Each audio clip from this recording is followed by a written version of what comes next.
She needs no introduction, but she'll get one anyway. Joan Jett, Rock and Roll Hall of Famer, the subject of a few flicks, 2018 Rock Doc, Bad Reputation, the Runaways movie from 12 years ago, actress, rocker, punk legend, queen of rock and roll, a New York institution, all around badass. And you are a part of a really great chapter in Dave Grohl's book, The Storyteller, which brought me to tears. I got it right here. I'm reading it. And it has to do with Dave's daughters and a Barbie Joan Jett, a Joan Jett Barbie, which has got to be the greatest thing that I've ever heard in my life. Amazing. What an introduction. I don't know what to say after that. Well, it's true. And now, thank you for doing this Audacy check-in for all of our stations around the nation. I appreciate that. You are, my pleasure. Like I said, you're a badass. And now you're finally hitting the road on the stadium tour after a couple of postponement, pandemic, Corona cuckoo problems. And I got to tell you, you've probably got the most street cred out of the whole bill. And that's including the crew who crawled out of the gutters of Hollywood back in the day, but as you did as well with the Runaways in the in the early 70s. That's amazing. You've definitely done it all, and you continue to do it at the top of your game. Congrats on that. Well, yeah, I'm excited for the stadium tour. I think it'll be a lot of fun, and I'm amazed that we were able to still pull it off after 3 times lucky. We're not there. We're not there yet. So right. It's Joan Jett and the Blackhearts, Poison, Def Leppard, and Motley Crue. What do you think of those bands? Because they do something completely different, but the same that you do. You know what I mean? Yeah, it's similar, not the same, but it's rock and roll, and I think rock and roll goes with rock and roll. So I've played with Def Leppard several times in my career. I think we did a little tour with them in the early 80s, maybe mid 80s. I don't know, but we played with them several times. And I think more recently as well, after 2000, I think. So, I've got some experience with them. I think we played with Poison, probably back in the 80s. Motley Crue, I've not played with yet. Okay. Yeah, they're reuniting for this thing. They had called it a day back in 2015, New Year's Eve, and now they tore up their cessation of touring contract and hitting the road again with you opening the show. I think there's another band. Do you know the other band that's going to be on before you? I did know their name. But let me think. Classless Act. Yes, that's a great name for a band. Classless Act. I love it. All right, going back to the Runaways. After you guys did 5 records, and then you produced the seminal debut and only album from LA punk legends, the Germs. And featuring the inimitable Darby Crash, the late great Pat Smear on guitar, of course. And I actually worked with Don Bowles at a radio station in LA called Mars FM. I used to come on after him. So I've known Don for, yeah. How was that going back to those days? What did the Germs say to you, and why did you get involved in them? Was it because you were friends with Pat? Yeah, we were friends, and I was friends with Darby too, but I think I was much closer to Pat. Their songs are great, but you couldn't tell.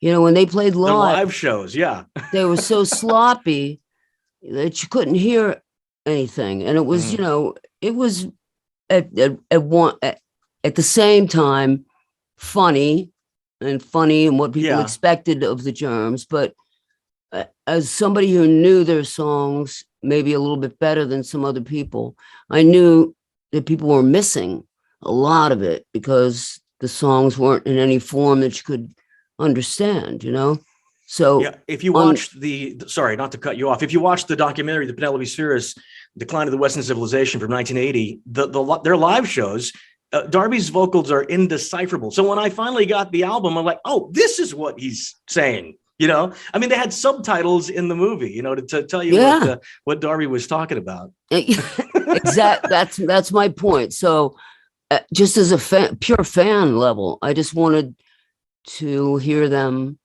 on vinyl, like most fans would, to hear all the guitars, to hear the words, to hear the parts. I believe there was maybe even some harmony or doubling vocals in there. Yeah.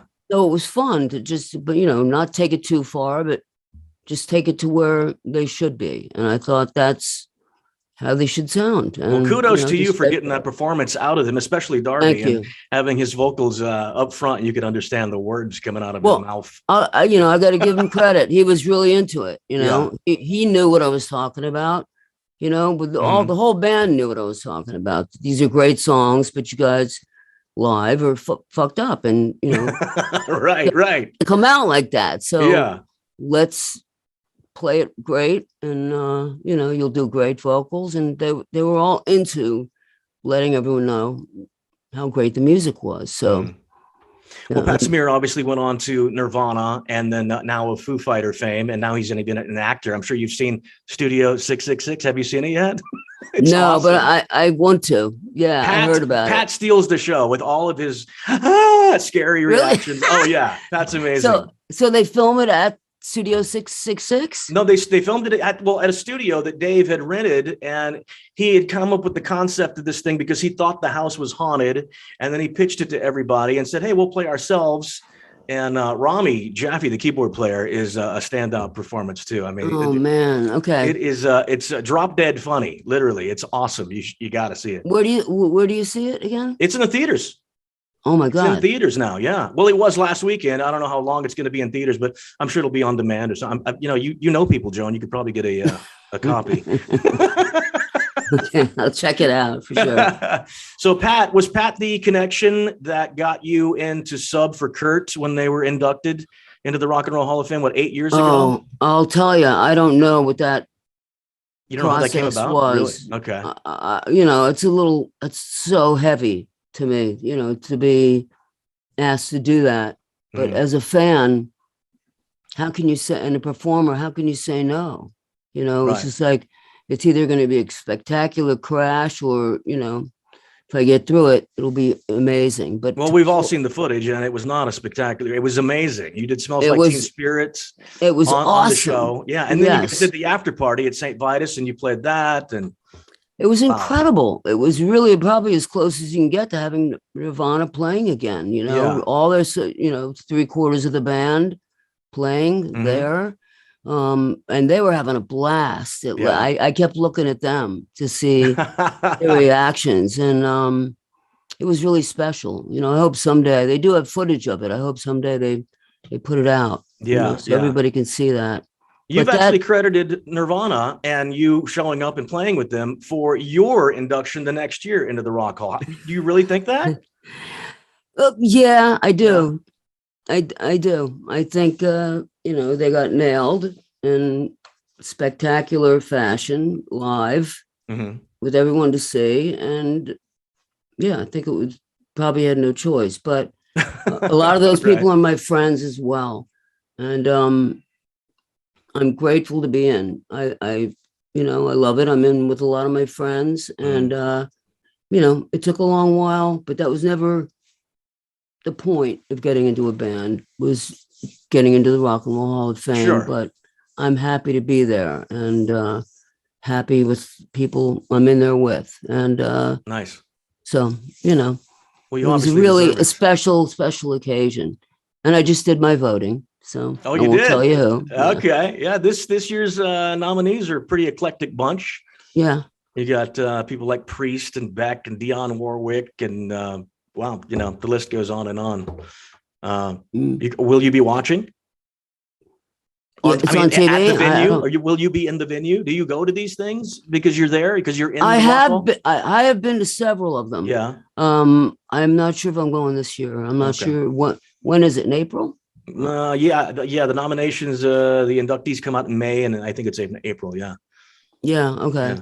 Depends if on the road or whatever. Right on. Yeah, that's true. Yeah. You do have a tour coming up. Crank it up. June 16, stadium tour, blast off in Georgia, ends in Vegas, September 9, with Motley reuniting Def Leppard, Poison, Joan Jett, and the Blackhearts, and classless act, first band on stage. I'm going to plan on catching this at least twice in a couple different cities around the country. So it's going to be yeah? Yeah, definitely. Yeah. Last year was the 40th anniversary of your first two albums, A Bad Reputation, I Love Rock and Roll, and now have they already gotten the graphic novel treatments? You've got like 20 different stories from female artists and writers from the comic book industry putting this together. It's amazing. Yeah. I don't know if you've seen it, but I haven't seen it yet. No, they're so cool, man. Really? It's like I can't say that I didn't read comics when I was a kid, because I did. Mm. I didn't get into the comic books so much as reading the comics in the newspaper. My dad was done with it. Right. Just reading whatever was in there. Yeah. But to see yourself to be put in that sort of that's got to be surreal. It is. It's surreal and wonderful, and I'm really happy that it's women artists doing this and their interpretations, and it's great. It's got something for me to read through this year. That's awesome. Well, congratulations on all your success in all different multimedia events. You know what I mean? Well, you're amazing. A lot of that has to do with Carrie Ann Brinkman, who runs Blackheart, but she took it from being like an indie label to like a entertainment company now, that works with movies and TV and all kinds of stuff. And Blackheart Records has been around since 1980, 42 years. That's mind blowing. Yes. We're so proud of that. Right. Kenny and I. That is an accomplishment and a half, especially with the industry that it's turned into now. It's not the music industry that you came up in, obviously. And that for even the last 10 years, 12, 15 years. It changes so fast now. Yeah. Well, look, your allure, your aura, your je ne sais quoi, is unparalleled. I don't know anybody who doesn't dig Joan Jett. And if there is, I don't want to know them. They're idiots. So thank you so much for taking the time and rapping with us today, Joan. Joan Jett and the Blackhearts on a stadium tour this summer with Motley, Def Leppard, Poison. You guys are kicking it off. And can't wait to see you out on the road. Thanks. Love you guys. Thanks.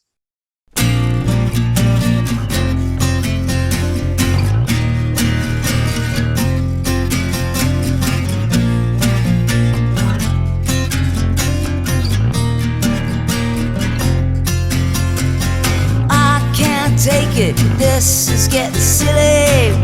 Can't find me no tranquility anymore.